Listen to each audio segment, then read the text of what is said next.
So we pulled over just past Mindamoya on 542, and I noticed the sun actually came out, and it's a nice breeze coming across here, and it's actually hot again. So I decided to pull over and take this opportunity to dry up some of my stuff, because I had some rain last night, as you know, and I woke up this morning and I had to pack up early and in a hurry with a wet tent and a wet bike cover, and there's a few other things, but that can wait till I get to the site tonight. I should also mention that I stopped in Mindamoya and picked up another camping mat, and it seems to all fit okay on here. It fits okay, because last night, yeah, although I don't have a sore back or anything this morning, I'm surprised, but it was a little rough on the back. It was pretty hard surface, so I thought I'm going to get a second camping mat. I didn't want the blow up air mattress. It's just too much hassle blowing it up and deflating it every morning, so that's why I got camping mats. The North, Manitoulin. It calls to me, and I answer.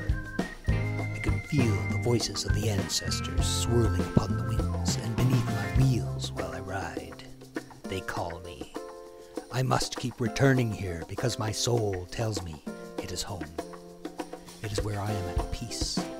So here I ride, and I ride alone. So we've landed at one of my favorite little camping spots.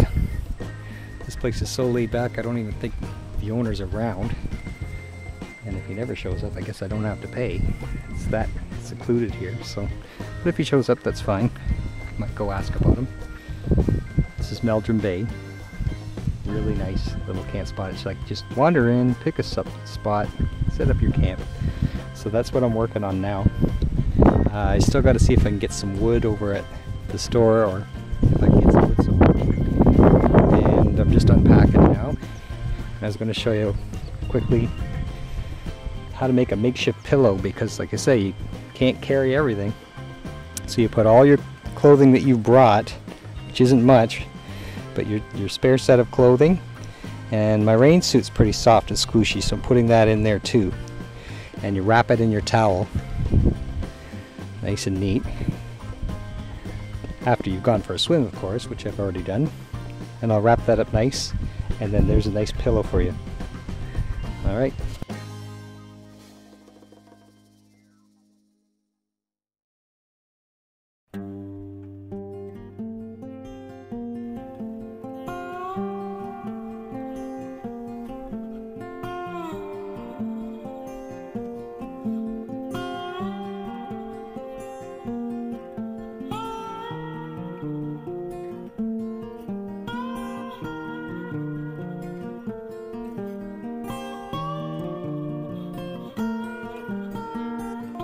You can see how bringing a Bunsen burner or waiting until you get a whole fire going and then putting a kettle on it or something like that, or percolator, is going to be a big pain in the ass, and it uses up a ton of room in your bike. I just didn't have room for it. So I brought this little electric kettle, because no matter where you go, you can almost always find a plug somewhere just to boil some water. And it's a quick way to make your coffee and tea and food items. So this is the hold me off meal until I can get the fire going later. This may not look like much, but when you're starving hungry in the middle of nowhere, this is awesome. Well, it's morning. Looks like I survived. And we're just about to watch the sunrise. Don't worry, I was in bed by friggin' 9 o'clock, so I've been laying in there for 10 hours. I figure I finally gotta get up because I was getting too sore.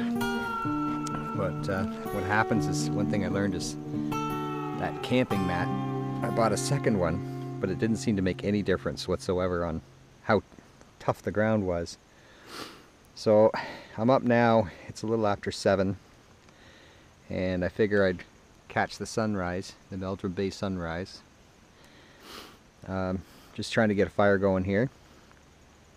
So I learned a couple things. Yeah, I learned that the second camping mat doesn't make it any softer.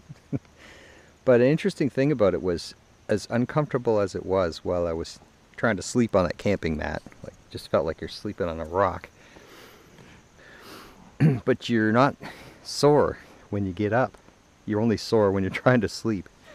So it didn't make for the best night's sleep, but I'm pretty sure I got better night's sleep than last night, so the night before. So, oh, there's the sun coming up. You can kind of check it out. Wonder if I should get a still of that as well, or yeah, we'll just video it. No, I'm gonna get a still.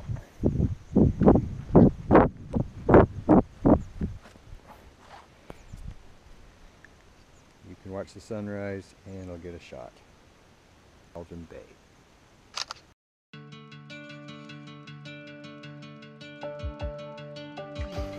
As I was saying, I'm going to try and get a fire going, cook some breakfast, get some coffee going. And this is all I got is these big chunks of wood. I don't have a hatchet or anything. So I'm hoping it's going to get going. I have a little bit of zip left. Crank the zip to it and hope it gets burning. So I also had a little bit of a scare last night. And that's, as you can see, I'm pretty much the only tent in the campground. And it's pretty secluded here. And wolves started howling outside the tent. Well, not just outside, but very close. Like, I would say they were within half a mile of here. And a whole pack of wolves started going at it.